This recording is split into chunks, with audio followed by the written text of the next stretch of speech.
자, 구원의 파도치는 영광 8번째 시간입니다. 창세기 4장 9절로 12절 말씀이고 아벨이 어디에 있느냐 라는 제목으로 오늘 본문을 함께 살펴보도록 하겠습니다. 창세기 4장 9절로 12절 말씀입니다. 제가 읽어드리도록 할게요. 여호와께서 가인에게 이르시되 네 아우 아벨이 어디에 있느냐? 그가 이르되 내가 알지 못하나이다. 내가 내 아우를 지키는 자니이까. 이르시되 네가 무엇을 하였느냐? 네 아우의 핏소리가 땅에서부터 내게 호소하느니라. 땅이 그 입을 벌려 네 손에서부터 네 아우의 피를 받았은즉 네가 땅에서 저주를 받으리니 네가 밭을 갈아도 땅이 다시는 그 효력을 너에게 주지 아니할 것이요 너는 땅에서 피하며 유대하는 자가 되리라. 9절에서 9절만 함께 읽도록 할게요. 시작. 여호와께서 가인에게 이르시되 네 아우 아벨이 어디에 있느냐? 그가 이르되 내가 알지 못하나이다. 내가 내 아우를 지키는 자니까. 아멘. 저희가 저번 주에 죄에 대해서 좀 시작을 했어요.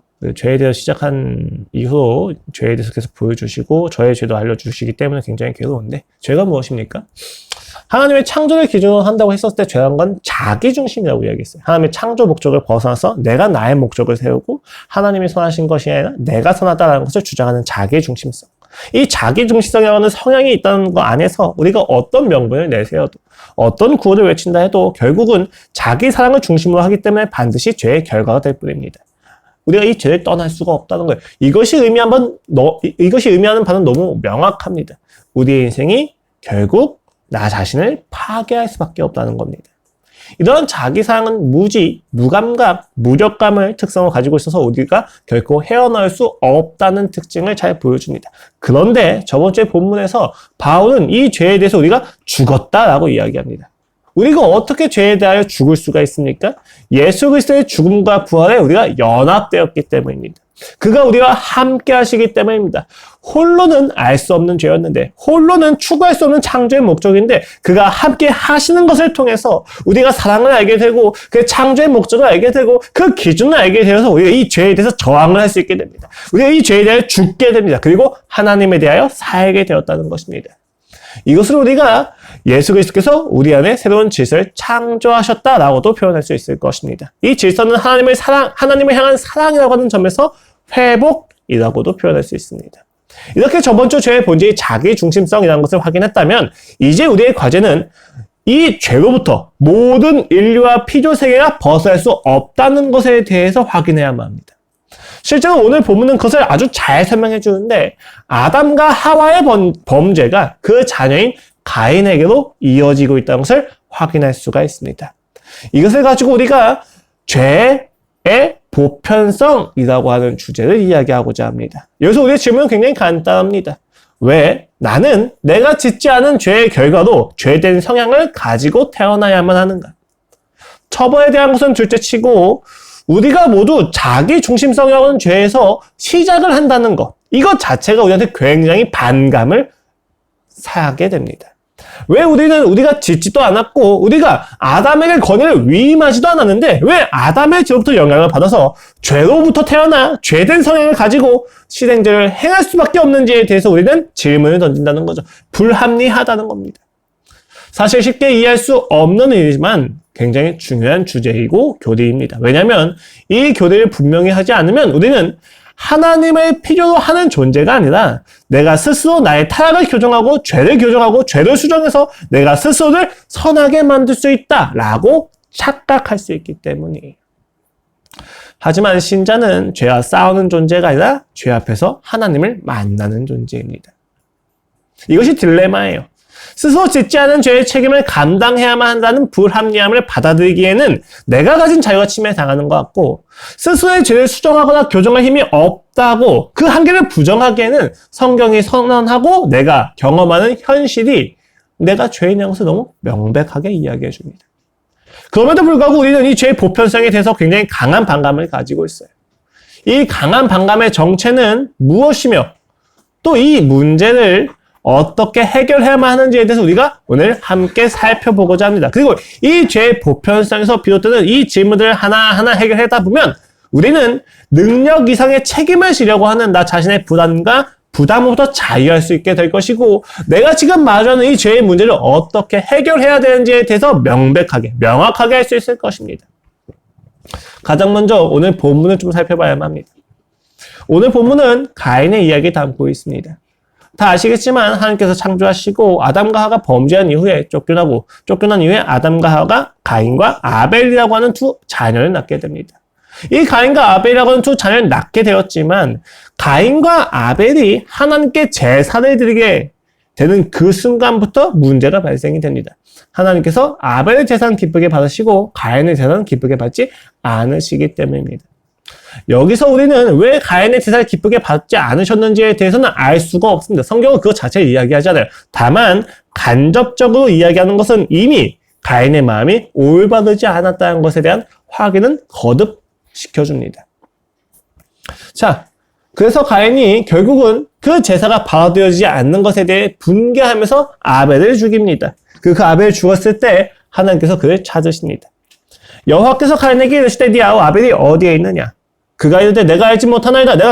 내가 내 아우를 지키는 자니까. 그리고 가인의 모르쇠에 하나님께서 가인에게 저주를 내리십니다. 이르시되 네가 무엇을 하였느냐? 네 아우의 핏소리가 땅에서부터 내게 호소하느니라. 땅이 그 입을 벌려 네 손에서부터 네 아우의 피를 받았은즉 네가 땅에서 저주를 받으리니 네가 받을 밭을 가도 땅이 다시는 그 효력을 너에게 주지 아니할 것이요 너는 땅에서 피하며 유리하는 자가 되리라. 자, 여기서 저주의 내용이 무엇입니까? 하나님은 먼저 가인이 살해한 아벨을 찾으십니다. 아벨이 어디에 있느냐? 가인은 알지 못한다고 거짓을 말하고 하나님은 가인에게 무엇을 하셨는지 물으며 아벨의 핏소리가 자신에게 호소를 한다고 그 죄를 명정하게 밝히십니다. 그 11절의 시작은 그리고 이제라고 하는 접속사로 시작을 하면서 하나님이 그 죄의 결과로 가인에게 저주하시는 내용입니다. 죄의 처벌을 받게 하시는 장면입니다. 가인은 농업을 행했습니다. 그런데 그 땅이 이제는 더 이상 피를 맛보았기 때문에 이제 더 이상 땅은 그에게 소출을 풍성하게 주지 못하게 됩니다. 그리고 그 땅에서 더 이상 가인은 안정을 경험하지 못하게 되고 정착이 불가능하게 되자 유리하게 되고 방황하는 자가 된다는 것입니다. 이것이 바로 저주의 내용입니다. 이때 가인의 반응이 무엇입니까? 가인이 여호와께 아뢰되 내 죄벌이 너무나도 무거우니 주께서 오늘 이 집에서 나를 쫓아내시온즉 내가 주의 낯을 배웁지 못하리니 내가 땅에서 피하면 유리하는 자가 될지라 물론 나를 만나는 자마다 나를 죽이겠나이다. 주의 낯, 그러니까 하나님을 대면할 수 없게 되었습니다. 그리고 내가 하나님을 대면할 수 없는 상태에서 이 땅을 살아갈 때 내가 두렵습니다.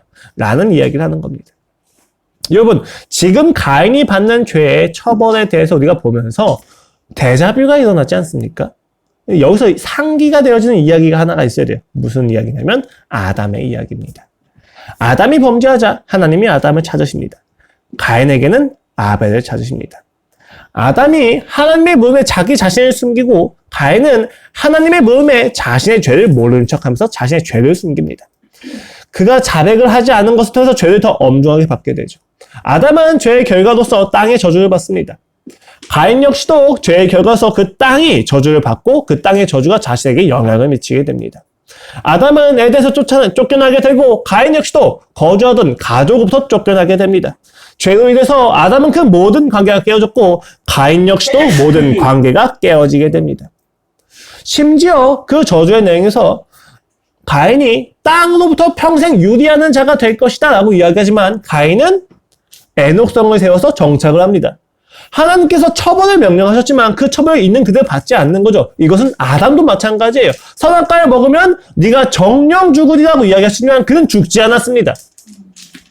가인과 아벨 둘 다 마찬가지예요. 그들이 받고 있는 처벌은 문자적인 내용 이상의 의미라는 겁니다. 땅을 유리할 거다라고 얘기했지만 가인은 결국 애녹성을 지어서 그 안에 거주하게 됩니다. 그가 유리하는 본질은 하나님을 떠났다는 것입니다. 아담이 죽을 거라고 이야기했지만 아담은 죽지 않았습니다. 그러나 그는 영적으로 하나님에 대해서 죽었기 때문에 제사를 통해서만 하나님과의 관계가 회복되는 지경에 이르게 됩니다. 죄가 이렇게 이어지게 됩니다. 자신의 죄가 자녀에게도 이어지는 것을 보면서 아담 역시도 비참했을 것이 분명합니다. 그리고 그 죄는 더욱더 강해져 갑니다. 가인 역시도 그 자손 중에 람에게 나타나서 가인에게는 7배하면 나를 위해선 7의 7배다라고 이야기하면서 자기는 더 뛰어나고 자기를 해칠 자가 없다라는 것에 대해서 자부하지 않습니까? 우리의 인생, 그리고 인류는 그 죄가 계속해서 더해져 가면서 이어지고 있습니다. 우리는 이것을 죄의 보편성이라고 이야기할 수 있습니다. 어느 누구도 죄에서 벗어나 있지 않습니다. 모든 인류에게, 모든 피조물에게 지금 죄는 기능하고 있다는 것입니다. 죄가 보편성을 띈다는 의미는 하나님을 의존하는 관계에 떠나서 인간이 스스로 존재하고자 한다는 것, 그 자기 중심성을 가지고 있다는 것입니다. 모든 인간이 자기 중심성으로부터 벗어나지 못한다는 것입니다. 이 자기 중심성은 교리적으로 두 가지 의미를 가지고 있습니다. 소극적으로는 그가 하나님으로부터 이탈하고 싶다는 것입니다. 실증을 기초로 해서 하나님의 뜻과 하나님의 목적이 내게 실증을 불러일으키고 더 이상 하나님의 그 선하신 그 목적이 내게는 더 이상 즐겁지가 않습니다. 그래서 이탈을 꿈꿉니다. 하나님의 법에 순종하기에는 그 동기도 부족하고 실력도 모자른 상태. 이것이 소극적으로 자기 중심성을 믿고 있는 바입니다. 두 번째는 적극적으로는 하나님을 향한 적의를 의미하는 적대감입니다. 하나님께 실증을 느끼는 것을 넘어서서 독립을 꿈꾸는 인간이 하나님을 향해 적극적으로 범죄를 저지릅니다. 이러한 적의는 하나님을 향한 반감과 대적으로 구성이 되는데 최종적으로는 하나님의 창조 목적을 부정하고 자기 자신만의 창조 목적을 세우게 됩니다. 이때 죄는 광기를 지닌 채 속임과 강압으로 우리를 끊임없이 얽어맵니다. 제가 광기에 대해서 설명드린 적이 있어요. 목적을 이루기 위한 수단인데 그 수단을 지키기 위해서 목적 자체가 없어지는 것. 그것을 알고 있는데도 불구하고 그 수단에 집착하는 인간의 자기 파괴적인 모습. 그것이 광기라고 이야기드린 바 있고 우리는 이 죄의 광기에 모두 기만당하고 있고 강압을 당합니다. 안 하면 안 되는 것처럼 여겨지는 거죠.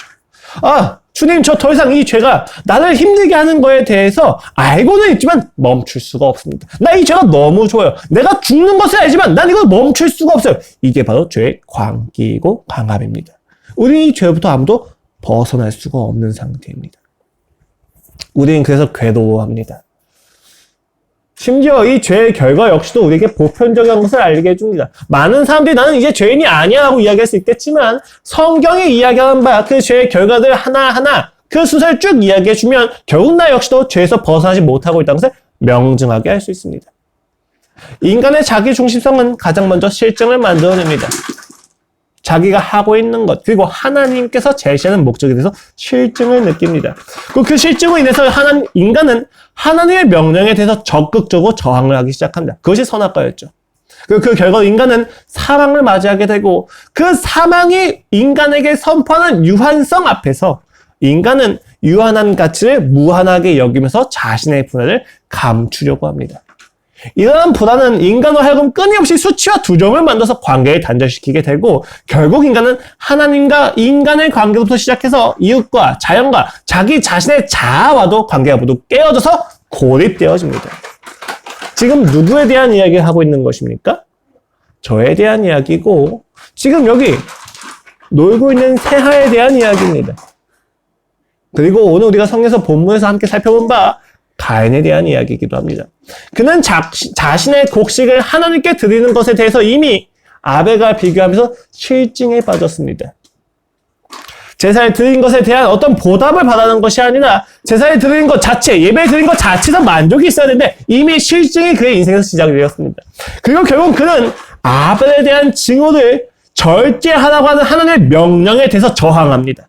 분명 하나님은 그에게 아벨에게 지금 네가 아벨을 향하여 분노가 있으니까 그것을 잠잠하게 하라고 이야기했지만 가인은 그것을 적극적으로 저항합니다. 그리고 그 결과 가인은 방황할 수밖에 없는 유한함을 선포받고 자신의 불안을 가리기 위해서 성을 만들어서 고립을 선택합니다. 그 고립의 끝에서 라멕이 나타나는 것이죠. 인간은 지금 이 죄로부터 어느 누구도 벗어날 수가 없습니다. 다른 사람에 대한 이야기가 아니고 저에 대한 이야기이고 여러분에 대한 이야기입니다. 우리는 모두 하나님과의 관계에서 소극적으로 혹은 적극적으로 이미 적의를 가지고 태어납니다. 창조의 목적을 향하는 삶에 대한 기본적인 반감을 가지고 태어납니다. 자신을 위하여 죄를 실행하고 죄의 실행 속에서 더욱 고립된 자기만의 방어체계를 세우게 됩니다. 이 방어체계는 강한 사람이나 약한 사람이나 마찬가지예요. 본질은 같아요. 폴투니에가 강자와 약자라고 하는 책을 통해서 이야기한 바와 같이 강자도 없고 약자도 없습니다. 다만 인간이 확인한 죄의 본질과 죄책과 불안 앞에서 인간은 강하게 반응하거나 약하게 반응하거나 둘 중에 하나라는 거예요.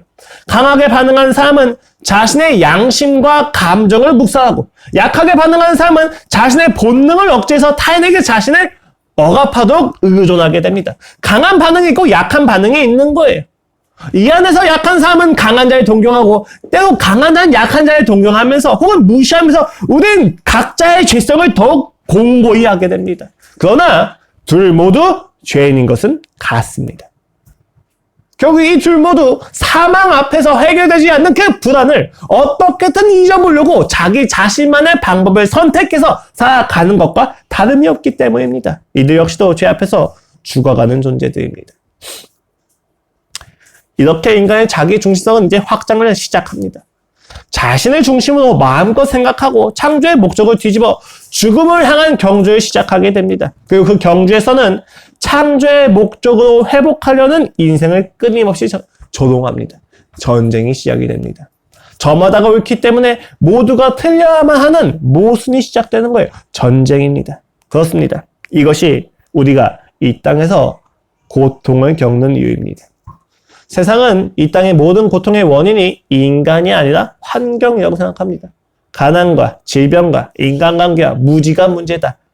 인간이 악한 것이 아니라 주어진 환경과 조건이 악을 조장하는 것이다. 그렇기 때문에 이들은 그 가난과 질병과 인간관계와 무지를 바꾸려고 합니다. 가난으로 말미암는 비인간적 환경과 교육받을 수 없는 상태가 인간을 악으로 끌어가게 하는 것입니다. 비위생적 환경과 의료 혜택에서 멀어진 인간이 불행해지는 것입니다. 깨어진 인간관계가 애정결핍을 만드는 것이고 무지가 인간으로 하여금 바르게 살지 못하게 만든다는 것이죠. 그래서 이들은 환경을 변화시켜서 선을 이루려고 합니다. 양질의 교육을 제공하고 공통의 선을 추구할 수 있도록 무지를 깨우치는 계몽을 이야기하고 그 가난을 없애려고 합니다. 평균 소득을 높이려고 합니다. 그렇게 그들은 기본적인 복지를 제공하고 교양을 훈련시키는 것을 통해서 이 땅에 인류는 더 이상 악을 행하지 않을 수 있도록 추구합니다. 그러나 인류는 결코 선해지지 않습니다. 물론 인류는 보다 편리해졌습니다. 그것은 사실입니다. 그러나 정신적으로 인간은 보다 황폐해져가고 지식의 수준이 높아질수록 인간성을 포기하는 모순이 일어나서 고통이 재양산되는 중에 있습니다.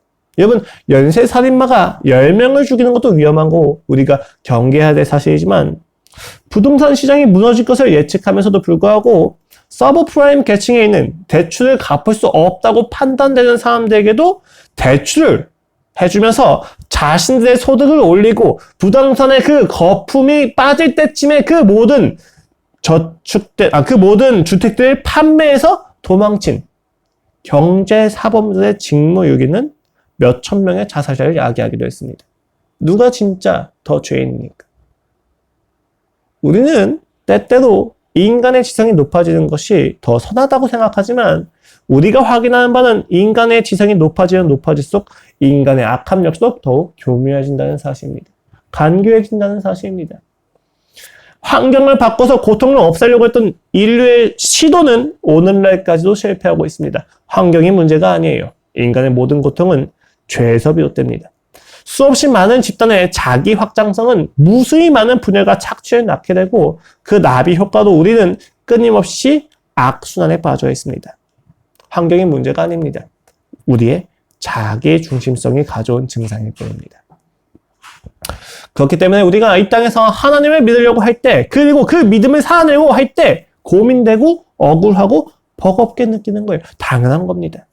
우리가 이 땅에서 신앙을 가지고 살려고 하는 것은 버거울 수밖에 없는 이야기입니다. 왜냐하면 이 죄는 우리 모두에게 보편적으로 영향을 끼치고 있기 때문이에요. 생각해보세요. 모두가 자신을 위하여 살아가는 인생의 틈바구니 속에서 하나님을 위함으로 이웃을 유익하게 하는 인생은 비정상으로 여겨질 수밖에 없습니다. 고민이 되고 갈등이 되고 치열한 내적 갈등으로 괴로울 수밖에 없다는 것입니다. 그러나 그것이 옳습니다. 자기를 사랑한 것에 미쳐 돌아가는 이 세상 속에서 우리는 역행하고 있는 거예요. 그러니까 우리가 버거운 것이 맞습니다. 우리는 고민할 수밖에 없습니다. 우리는 치열하게 갈등할 수밖에 없습니다. 왜냐하면 우리는 이 세상의 흐름과는 반대의 흐름으로 살아가고 있기 때문입니다. 그러나 여기서 인간은 볼멘 소리를 내곤 합니다. 불평을 하곤 합니다. 왜냐하면 결국 모든 인간이 죄에서 벗어날 수 없다는 사실을 이해하기에는 불합리하다는 생각이 들기 때문입니다. 모든 인간의 죽음 앞에서 도망할 수 없다는 생각이, 그리고 그 죽음 앞에서 강한 반응과 약한 반응이 있고 그 약한 반응마저도 죄라고 이야기하는 것이 우리에게는 끊임없이 상처가 됩니다. 불합리하게 느껴집니다. 억울해집니다. 어떠한 선택을 통하여 서로를 끊임없이 상처를 피고 스스로를 고립시키고 있음을 부정할 수 없음에도 불구하고, 우리 모두가 죄의 노예인 것이 너무 분명한데도 불구하고, 우리가 모두 구원이 필요한 것이 너무 분명한데도 불구하고 우리는 내가 죄인이라는 사실에 대해서 끊임없이 부정하고 싶어 합니다. 왜냐하면 내가 선택하지 않았기 때문입니다. 누군가의 사랑마저도 불편해하는 지옥이 시작이 되고, 누군가의 시선마저도 판단으로 여겨지는 지옥이 시작이 되고, 누군가의 진정성마저도 부담이 되는 지옥에서 우리는 살아가는데, 이것이 왜 내가 선택하지 않은 결과인데도 맛봐야만 하는가? 이 불합리함에 대해서 우리는 저항합니다. 왜 내가 짓지 않은 죄에 대한 책임을 져야만 하는가? 내가 아담에게 대표성을, 권위를 위임하지 않았는데 왜 아담의 실패가 나의 실패가 되었는가? 하지만 이러한 질문이야말로 우리가 죄인된 본성, 즉 자기 중심성에서 벗어나지 못하고 있음을 잘 보여줍니다. 이들의 항해 기저에 있는 핵심은 무엇입니까? 스스로 선택하지 않은 결과에 대해서 왜 책임을 져야만 하는가에 대한 이야기입니다. 물론 우리는 간단하게 이렇게 대답하는 걸 들을 수가 있어요. 우리가 원죄가 전가되었다. 그러니까 죄책과 오염이 전가가 되어서 우리가 실행죄를 범죄했기 때문에 우리 역시도 죄인이다. 근데 이러한 대답은 문제가 돼요. 왜요? 애초에 죄책과 오염이 전가되지 않은 상태가 보다 중립적이고 객관적인 상태가 아니냐라고 이야기할 수 있기 때문이에요. 내가 실행죄를 저질렀다라고 하는 건 둘째치고, 내가 이 죄를 저지를 수밖에 없이 죄책과 오염이 전가된 것 자체가 문제가 아니냐라는 이야기죠. 하지만 치명적인 모순이 있습니다. 아까 말씀드렸듯이 이들은 스스로 선택하지 않은 결과에 대한 책임을 져야 되는 것에 대한 저항인데, 그 핵심은 결국 인간을 개인적으로 생각한다는 거예요. 인간은 개인이 선택한 것에 대한 보상과 책임을 가져야만 한다고 생각하는 것입니다. 물론 인간은 자신이 선택한 것에 대해서 책임을 져야만 합니다. 그러나 그 한 개인의 모든 인생이 자신의 선택만으로 구성이 된다고 생각하는 것은 치명적인 모순입니다. 인간은 묶여진 존재이기 때문입니다. 인간은 개인으로 존재할 수 없습니다. 인간의 선택권은 어디까지나 제한되어 있다는 것을 이들은 납득하지 않고 있습니다. 어느 누가 부모를 선택할 수 있습니까? 어느 누가 출신지를 선택할 수 있습니까? 누가 자신의 유전자를 선택했고 누가 자신의 성격을 결정하였습니까? 태어나서 만날 수 있는 사람들마저도 우리는 선택할 수가 없습니다. 우연히 결합되고 또 내가 선택하지 않은 결과들을 우리는 끊임없이 맛보게 됩니다. 이것은 부정적인 측면에서도 마찬가지지만 긍정적인 측면에서도 마찬가지입니다. 우리는 우리가 기여하지 않은 것에 대한 혜택을 누리고 살아갑니다. 하지만 우리의 불만은 우리가 선택하지 않은 죄의 결과를 맛보는 것에만 해당이 되는 것처럼 이야기합니다. 우리는 우리보다 앞선 자들의 선택의 결과를 가지고 살아가고 우리 이후의 자손들 역시도 우리가 선택한 결과들을 안고 살아갈 것입니다. 인류는 결코 떨어져 있고 개별적인 존재가 아니라는 것을 우리는 이해해야만 합니다. 권위의 위임도 마찬가지입니다. 내가 권위를 위임하지 않더라도 아담이 대표성을 가지는 건 역시도 똑같은 이해예요. 내가 대통령, 도지사, 가정의 가장 어느 것 하나 선택의 영역에 있지 않습니다. 물론 우리가 투표권을 행사한다고 이야기하면서 우리의 투표권을 행사하는 것에 대해 내가 책임을 진다고 이야기하지만 여러분, 정말로 투표의 대상에 대해서 모든 정보를 공정하게 그리고 공평하게 다 알고 있습니까? 우리가 하는 선택 자체가 이미 자유가 제한되어 있는 상태에 있다는 것을 우리는 쉽게 간과하곤 합니다. 제가 말씀드리고자 하는 것은 간단합니다. 그러니까 이제 더 이상 우리가 선택에 있어서 책임을 지지 말자. 아니요. 우리는 분명히 선택에 대해서 책임을 져야만 합니다. 다만 우리가 하는 선택이 제한되어 있다는 것은 알고 계셔야만 합니다. 완벽한 공평성, 완벽한 공정함, 완벽한 선택의 자유 모두 허상입니다. 이것은 이룰 수 없습니다. 그러한 내용을 개인적으로 온전히 이룰 수 있다고 착각하는 것인데 이것은 자기 중심성에서 기초한 신이 되고 싶은 욕구에 불과합니다. 이 땅 어디에서도 완벽하게 공정하고 공평하며 완벽하게 자유가 선포되는 것은 있을 수 없습니다. 특히 여러분이 자유라고 하는 것을 완벽한 선택의 자유라고 생각하신다면 더더욱 그렇습니다. 인간의 모든 선택은 제한되어 있습니다. 우리는 이 한계를 인정하는 상태에서 가야 돼요. 그런데 왜 우리는 이 한계를 인정하지 않습니까? 왜 우리는 이 한계를 불합리하다고 생각합니까? 왜 우리는 이 한계에 대해서 버거워합니까? 옳음에 대한 추구입니까? 끝없는 진리에 대한 향상심입니까? 아닙니다. 나 자신이 옳다는 것을 관철시켜야만 하기 때문입니다. 나 자신이 누군가보다는 타인보다는 조금 더 우월한 존재한 것을 알려주기 위함입니다. 우리가 그토록 완전함을 추구하고 완전한 선함을 추구하는 내용들을 잘 살펴보십시오. 정말로 이해가 되지 않아서 정말로 선이 무엇인지를 알게 되면 자기 인생을 헌신하고자 선에 대해서 그렇게 깊이 팔까요? 제가 경험했던 많은 논쟁들의 대부분은 상대가 믿고 있는 바에 대해서 비난하기 위함입니다. 그리고 자신이 옳다는 것을 입증하기 위함입니다. 나의 옳음을 관철시켜서 상대를 통제하고 싶은 욕구가 정당화되기 위해서 우리에게 필요한 것은 완전한 선함과 완전한 공평이라고 하는 허상입니다. 그 허상을 가지고 있으면 모든 것을 비판할 수 있기 때문이죠. 하나님이 아니라 자기 자신을 중심으로 한다는 것이 위험한 이유가 여기에 있습니다. 하나님이 아니라면 인간 자기 자신이 높아져야만 하기 때문입니다. 그리고 자기 자신을 높이기 위해서라면 인간은 자기에게 주어진 모든 한계와 제한을 없애야만 합니다. 이러한 자기 중심성은 반드시 타인을 인격적으로 보지 못하고 수단화시키는 것으로 나타나게 됩니다. 타인을 무시하고 조롱하고 타인에게 우월감을 느끼는 것으로 나타나게 된다는 것이죠. 이에 대해서 바울은 고린도 교회에 다음과 같은 메시지를 전하기도 합니다. 고린도후서는 이제 바울과 관계가 회복된 고린도 교회에게 바울이 보내는 편지인데 특별히 12에서 13장은 바울이 고린도 교회를 세 번째로 방문할 계획을 알리는 중이에요. 근데 이 계획을 알릴 때 바울이 되게 중요하게 이야기한 바가 뭐냐면 자신과 고린도 교회의 관계를 이간질했던 고린도 교회에 왔었던 새로운 일꾼들, 그들의 비판에 대해서 스스로를 변화한 내용이 담겨져 있습니다. 당시 바울을 향한 비판 중에서 주된 내용이 뭐였냐면 이 고린도 교회에 새로 온 일꾼들이 했던 바울을 향한 비판이 뭐였냐면 자신들이 바울보다 더 먼 거리에서 왔다는 거예요. 바울이 왔던 곳보다 자기가 더 먼 거리를 여행해서 왔기 때문에 바울보다는 우리가 고린도 교회에서 사역을 해야 된다라고 이야기하는 것이 이들의 논지였습니다. 이들은 자신이 더 먼 거리를 여행해서 왔으니까 자신들의 말이 옳다고 이야기합니다. 그 근거로서 바울이 그 근거를 가지고 바울이 자신들이 전도하고 목회해야 될 영역을 침해했다고 이야기합니다. 왜 침해했습니까? 바울이 육체적으로, 즉 세속적인 마음이 있기 때문이라고 지적을 하는 것이 당시 고린도 교회에서 있었던 비판의 내용입니다. 오늘날 비슷한 비판이 굉장히 많이 있죠.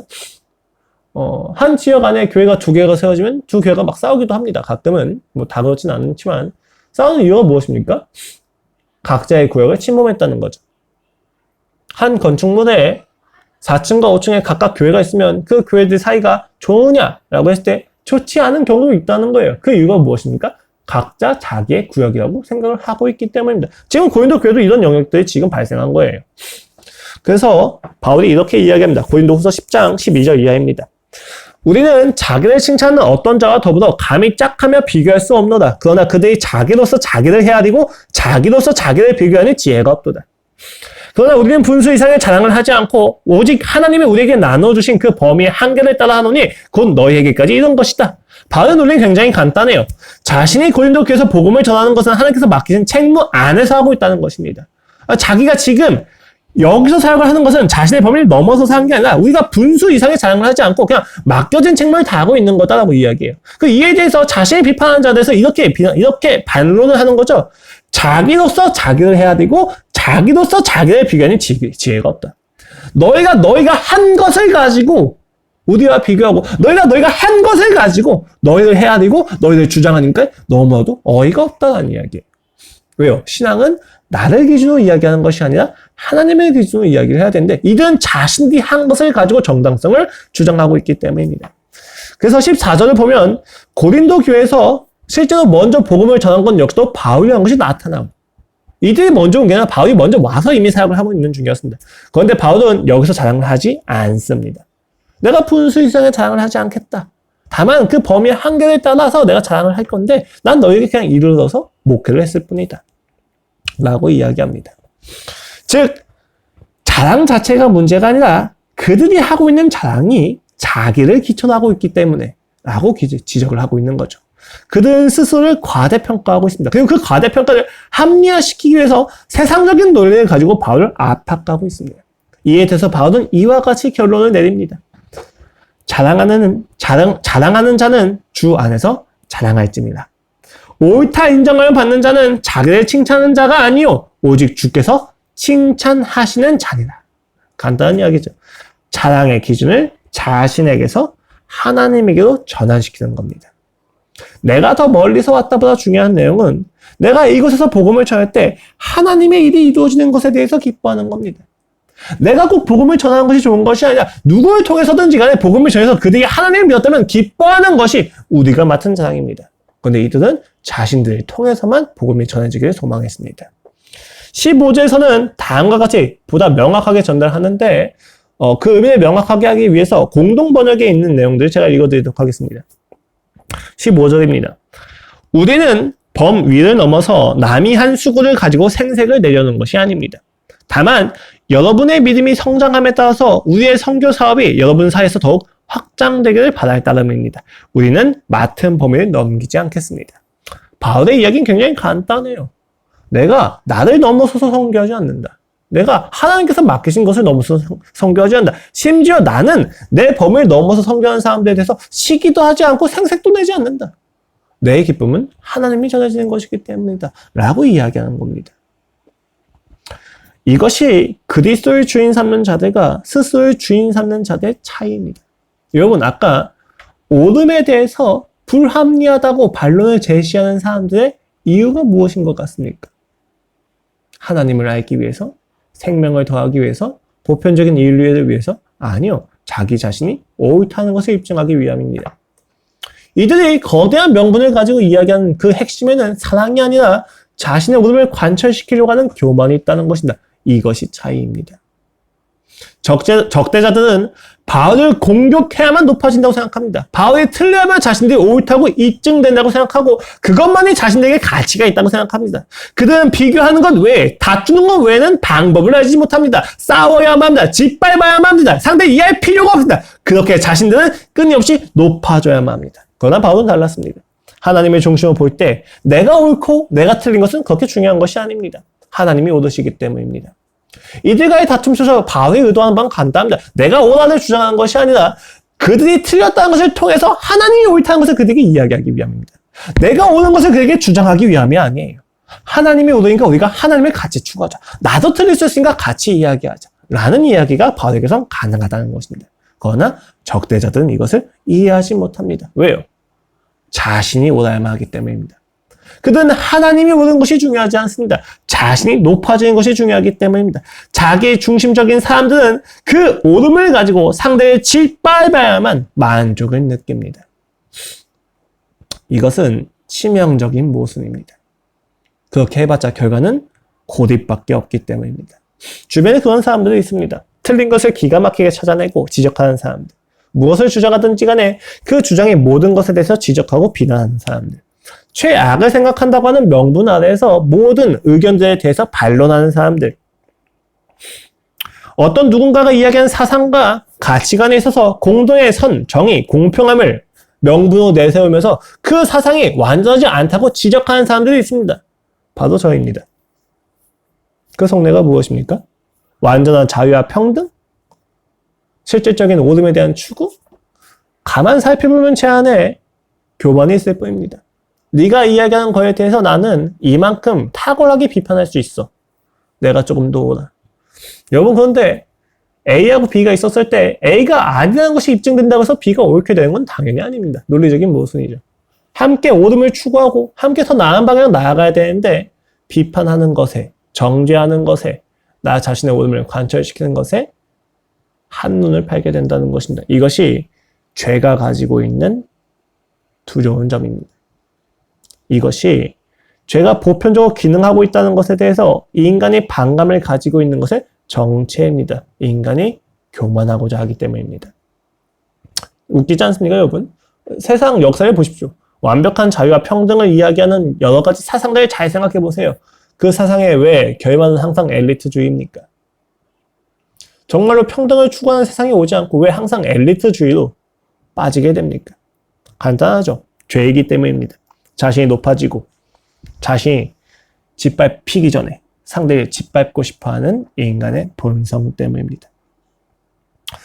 복음이 전해진다면, 구원이 이루어진다면, 신앙이 열매 맺히고 있다면 비본질은 얼마든지 유연하게 생각할 수 있는데도 불구하고 그것을 못 찾습니다. 왜냐하면 우리는 옳음 자체를 추구하는 것이 아니라 옳음 자체를 집착하고 있기 때문입니다. 자기 중심성입니다. 당시 바울을 공격하던 자들이 그러했고 저라고 하는 사람 역시도 마찬가지입니다. 목회자라고 하는 위치에서 나 자신도 인식하지 못한 채 판단하고 통제하려고 하는 성향이 있습니다. 죄로 눈이 가려져 교만에 취해버린 것입니다. 하나님이 무엇을 역사하신지에 대해서 발견하지 못하고 있기 때문에 발생하는 일입니다. 말씀을 정리하도록 하겠습니다. 우리는 모두 죄의 보편성 안에 갇혀서 자기 중심성의 굴레에 빠져 있습니다. 심지어 신앙이 시작되었음에도 불구하고 그 죄의 관성을 따라 여전히 세상의 짓에 기만당하기도 합니다. 그래서 우리는 종종 내가 죄인 되었다는 사실, 내가 선택하지 않은 죄, 죄의 보편성에 대해서, 죄의 유전에 대해서 항거하곤 합니다. 그러나 이것은 자기 중심성에 불과합니다. 그것은 환상입니다. 자신만큼의 신이 되어야만 하고 기준이 되어야 한다고 하는 아집에 불과합니다. 이러한 교만은 반드시 자랑으로 나타나고 그 자랑은 반드시 이웃에 대한 비난에 동반합니다. 이때 그 비난은 자기가 생각한 본질에 기초하기 때문에 상대의 의도와 인생의 맥락은 고려하지 않습니다. 사소한 것을 절대화시키고 옳음을 관철시킬 뿐입니다. 그리고 그렇게 한 결과 남는 것은 없습니다. 우린 그렇다면 어떻게 해야만 합니까? 이 강력하게 기능하는 죄로부터 우리는 무엇을 해야만 합니까? 이미 우리는 저번 주에 그 핵심을 보았습니다. 우리가 예수 그리스도와 연합했다는 것을 믿어야만 합니다. 나의 기준이 아니라 하나님의 기준을 가지고 살아야만 합니다. 하나님의 기준 아래에서 그것을 권위 삼아서 나의 옳음이 아니라 사랑이 옳음되는 그 예수 그리스도의 권위 아래에서 우리는 살아야만 합니다. 그것을 오늘 본문은 주 안에서 자랑하라라고 고린도후서 10장에서 이야기하는 것입니다. 한계에 대한 모든 인식이 우리를 포기하게 만드느냐, 동기부여를 꺾느냐? 그렇지 않습니다, 여러분. 한계에 대한 인식은 우리를 보다 바른 방향으로 나아가게 해주는 겁니다. 어차피 내가 선택하지 않은 모든 인생의 결과와 보상과 처벌을 내가 받아야 되잖아 라고 하는 것 때문에 모든 것을 포기하고 싶은 마음이 든다면 교만입니다. 왜냐하면 현실이기 때문이에요. 인간이 한계가 있다는 것은 너무 명증한 사실입니다. 그 자체를 부정하고 싶어하는 것은 단순히 내가 신이 되고 싶어하는 교만이기 때문입니다. 다만 이야기하는 것은 여러분이 신이 되지 않더라도 충분히 사랑을 받고 사랑을 할 수 있다는 것입니다. 한계에 대한 인식은 우리를 막지 않습니다. 오히려 우리가 바른 방향으로 나아가게 해줍니다. 왜냐하면 그 한계를 제시하는 기준이 나를 사랑하는 자라고 하는 예수 그리스도가 주신 기준이라는 것을 알게 되었을 때 이 기준이 나를 해치는 것이 아니라 나를 보호하고 있다는 것을 알고 있기 때문입니다. 알게 되기 때문입니다. 우리를 지금 제한시키는 이 한계는 나를 죽이려고 하고 나를 이용하려고 하고 나를 수단화시키는 사람들의 기준이 아닙니다. 나를 위해서 자기 목숨을 버리신 분의 기준입니다. 나를 위해 죽으시고 부활하신 예수 그리스도께서 주신 사랑과 은혜의 법이 나를 죽이는 것이 아니라 나를 살리는 것임을 확신했을 때 우리는 우리의 한계를 인정하고 그 안에서 최선을 다하게 됩니다. 이때 우리의 노력은 열매를 맺을 수 있습니다. 죽음이 맞을 수 없는, 죽음이 막을 수 없는, 죽음으로는 그칠 수 없는 풍성한 열매가 그 안에서 맺힙니다. 여러분, 우리는 타락하지 않기 위하여 노력하거나 죄를 교정하는 존재가 아닙니다. 우리는 예수님을 만나야만 하는 존재입니다. 그것이 우리가 지닌 한계가 시사하는 바입니다. 그것이 죄의 보편성이 의미하는 바입니다. 여러분이 이웃을 비인격화하거나 이웃에게 자랑을 하거나 우월함을 자랑하는 것을 통해서 이웃을 무시한다면 기억하십시오. 우리가 그 죄에 이미 또 빠지기 시작했다는 것입니다. 하나님이 가인에게 묻습니다. 네 아우 아벨이 어디에 있느냐? 여러분, 이것은 단순히 그의 죄된 행위를 지적하시는 하나님의 내용이 아닙니다. 그가 지켜야만 하는 권위, 그가 인정해야만 하는 한계에 대해서 하나님이 지적하시는 겁니다. 네 아벨이 어디 있느냐? 네 아우 아벨이 어디에 있느냐? 야, 네가 지켜야 될 선이 지금 어디에 있니? 네가 지켜야 될 권위가 어디에 있니? 가인의 대답이 무엇이었습니까? 내가 알지 못하나이다. 내가 내 아들 지키는 자니까. 주여, 내가 당신의 권위 아래 들어갈 만한 사람입니까? 내가 그런 건 알지 못합니다. 그는 단순히 아벨을 죽인 것이 아니라 하나님을 적대한 것과 같습니다.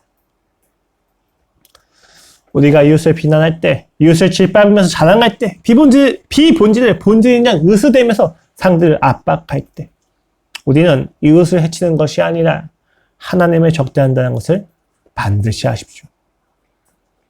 하나님이 주신 우리의 기준을 우리는 지켜야만 합니다.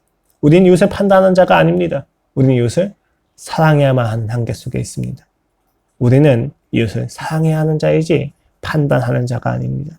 이것은 우리를 파괴하거나 억압시키는 무게가 아니라 우리를 지켜주는 안전선이며 우리를 살려주시는 하나님의 방법입니다.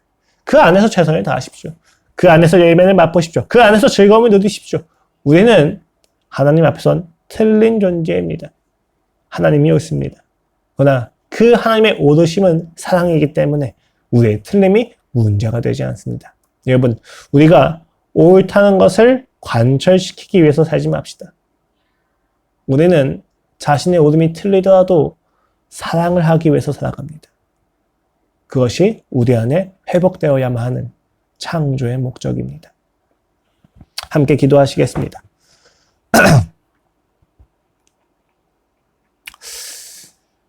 하나님 아버지, 오늘 우리가 이곳에서 함께 말씀을 보게 하시고 기도하게 하시니 감사합니다. 주님, 마음이 어렵습니다. 내가 짓지 않은 죄, 내가 위임하지 않은 권위의 실패를 왜 내가 맛보아야만 합니까? 그러나 주님, 이러한 질문과 불평의 핵심에는 똑같은 죄가 있음을 발견하게 됩니다. 주님, 더 이상 내가 나의 죄에 굴복하지 않게 하여 주시옵소서. 내가 이 죄에 기만당하지 않게 하여 주시옵소서. 주님을 바랍니다. 주님을 만나기 소망합니다. 아버지, 만나 주시옵소서. 감사합니다, 주님. 우리는 이 죄 앞에서 반드시 예수님을 만나 예수님의 사랑을 깨닫고 예수님을 사랑하게 될 것입니다. 우리는 모두 구원이 필요합니다. 예수 그리스도의 이름으로 기도드렸습니다. 아멘.